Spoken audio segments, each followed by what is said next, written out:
Waheguru Ji Ka Khalsa, Waheguru Ji Ki Fateh. Welcome once again to this segment of Khoj Gurbani's a-sabad-a-day. The recitation continues with the compositions of Mahalla Tija, Guru Amar Das. This one is a Panchpada, 5 stanzas, in the rag Gujari. The recitation first.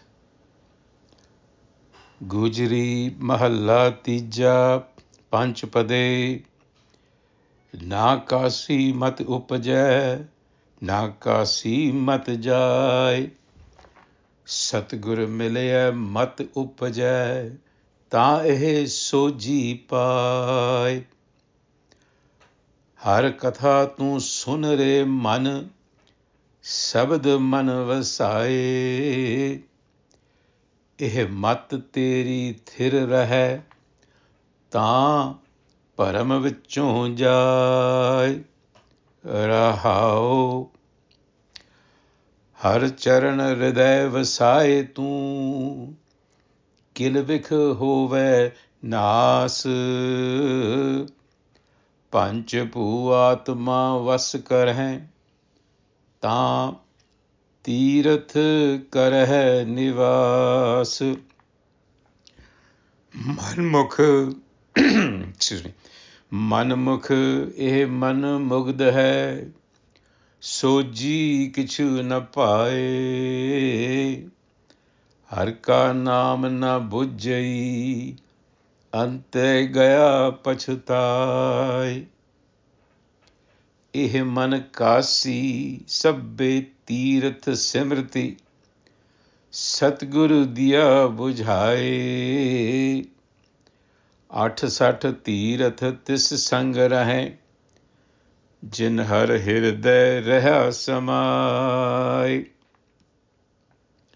Nanak ਸਤਿਗੁਰ ਮਿਲਿਐ, ਹੁਕਮ ਬੁਝੀਐ, ਏਕ ਵਸਿਆ ਮਨ ਆਏ।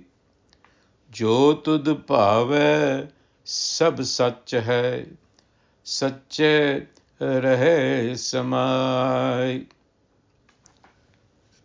So the third Nanak, Guru Amar Das, in this sabad, speaks of Kasi, modern-day Varanasi in India, considered to be the holiest of holy places, where people converge because it is believed that to die in Kashi, for example, is to be ensured of a passage to heaven, that you are washed of your sins. It is also a great center of learning, scriptural learning, that is to say. But the Guru is telling us that the mat that we want, the understanding that we look for, doesn't happen in Kasi. So, Kasi will not ensure enlightenment. Na Kasi mat upajai, neither does it grow there. Na Kasi mat jai, nor will your spiritual ignorance disappear just because you're in a physical location. You see, that's the point. The awakening of the mind, gurmat, that is what we are looking for, is not tied to a physical location, no matter how revered that place is. Even if it is Kashi, it is just not going to happen. Satgur miliya mat upajai.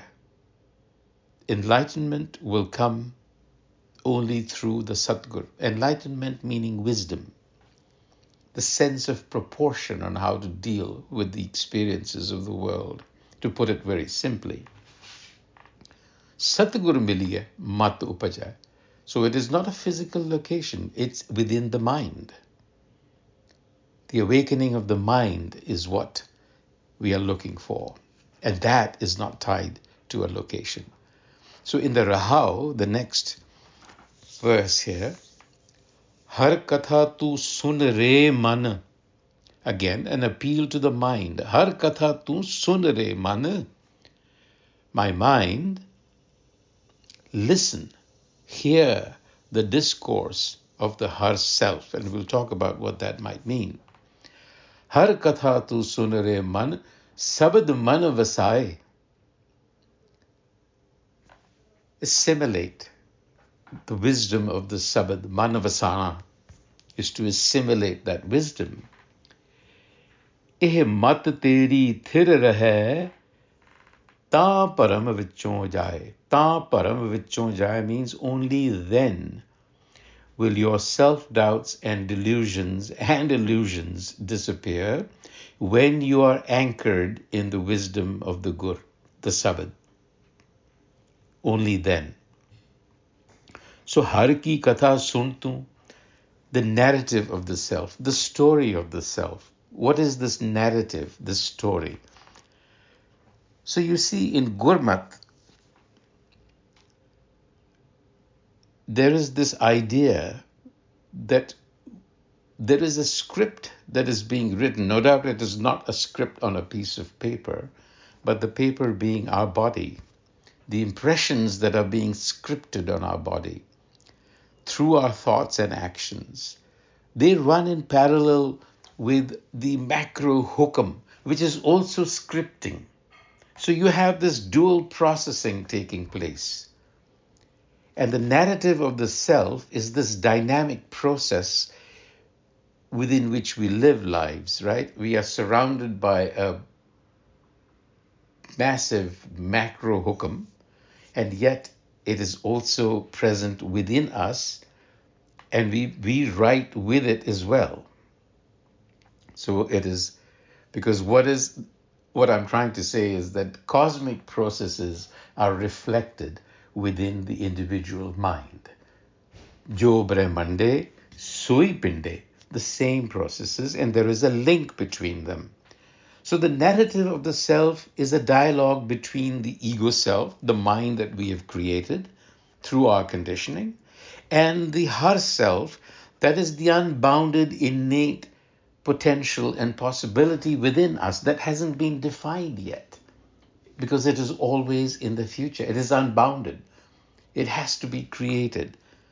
So we have to shape our narrative, the narrative of our life, by anchoring ourselves in the wisdom of the Sabad. Because the conditioned mind, the way we are, the ordinary mind, is prejudiced. It's biased.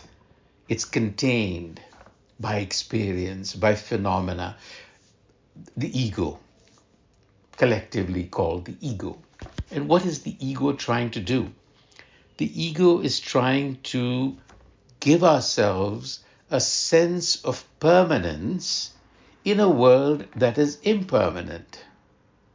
You see, it is trying to arrest the change that is constantly happening around us.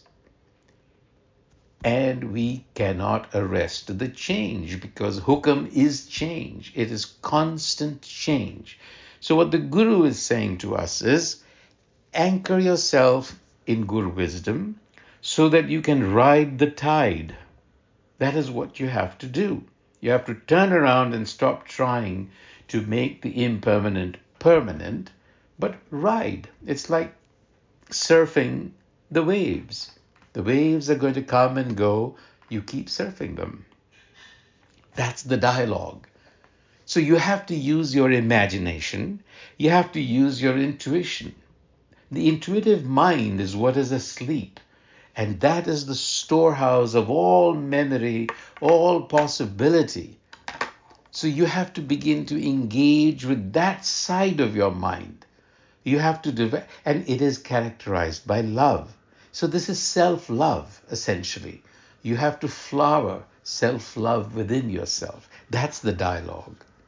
So introspect, contemplate, understand how this very complex interplay of memories, beliefs, goals, interpretations, perceptions has shaped our identity, our personal identity up to now.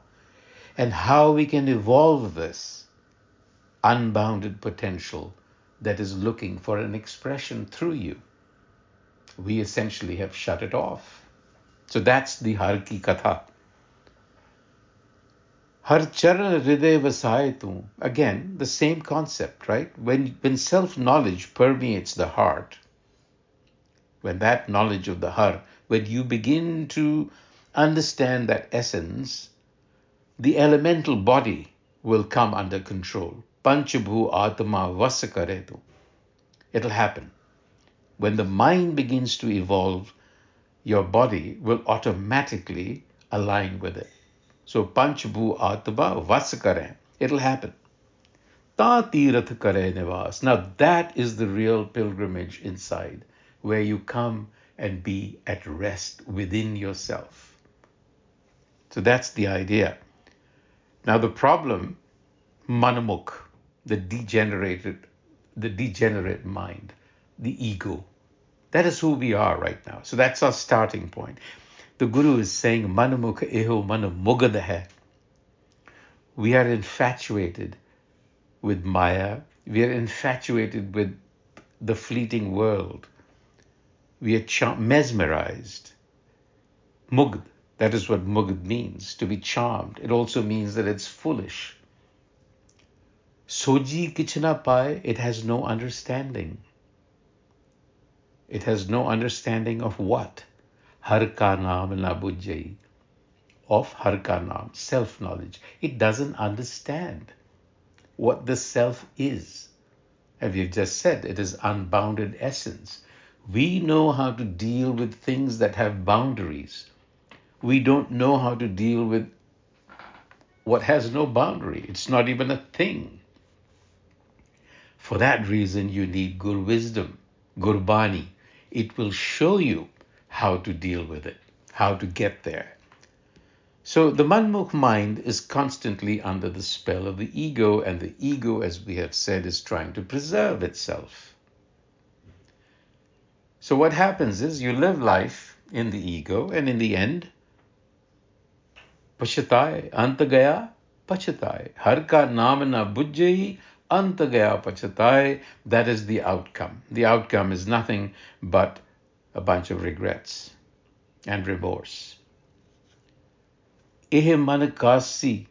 This mind is the kasi, is that holy spot, that sacrosanct space that you need to go into. Ehe man kasi. And in there, sabbe tirath, all the pilgrimages are subsumed in that space. Sabbe tirath, the phrase is sabbe tirath simrati. So sabbe is used twice for tirath and sabbe simrati. Simrati is scriptural texts. All the knowledge and wisdom of the scriptural texts, all the benefits of a pilgrimage are contained in the kasi of the mind. Go there. Satguru diya bujhai. You need Gur wisdom. Now, where is Gur wisdom? That is also within you. How do you get there? That is where you have to go to the Gur, which is Gurbani. It will show you how to move inwards and connect with your Satgur. The Satgur will then take you to the Har. And then Har will reveal itself to you. That is the process. At Sat Tirath, this is Sangarahe. I've already said that before. The 68 pilgrimages are within you. Jin har hirde raha samay. If only you can assimilate the self, if you can understand and connect with the self. And in conclusion, Nanak Satgur miliya. Satgur miliya. When you have assimilated the Satgur, the wisdom, Hukam abujya, then you are attuned, you are in harmony with the universe. Ek vasya manayai. Then your mind becomes completely unified, integrated. There is no inner conflict. There is no self-doubt. You have clarity, which we lack. We don't know which way to turn. We are in a quandary all the time. A dear friend today called me to say that she was in a quandary. Well, she's not alone. We are all in a quandary. We don't quite know which way to turn. Gur wisdom will give you that clarity. So Nanak Sadguru Miliya Hukam Bujya. When the Satgur is assimilated, then you will discern what the hukum is. You will know what actions to take. Je tud paave sab sach hai, jo tud paave sab sach hai, sache rahe sumai. Essentially, one who is rooted in good wisdom accepts life as it comes. The up and the down, it is all the same to that individual. Now, that doesn't obviously mean that you're not supposed to act. You are, but that's a different story. But acceptance is the key. The outcome is really not in your control, because remember, this is a game of dice. As Gurbani says, it's a chess game, it's a board game. You cannot win all the time. In fact, you won't even know where the dice is going to land you. But you can be prepared. You can be prepared for outcomes. That's the whole game. Vaheguru Ji ka Khalsa, Vaheguru Ji ki Fateh.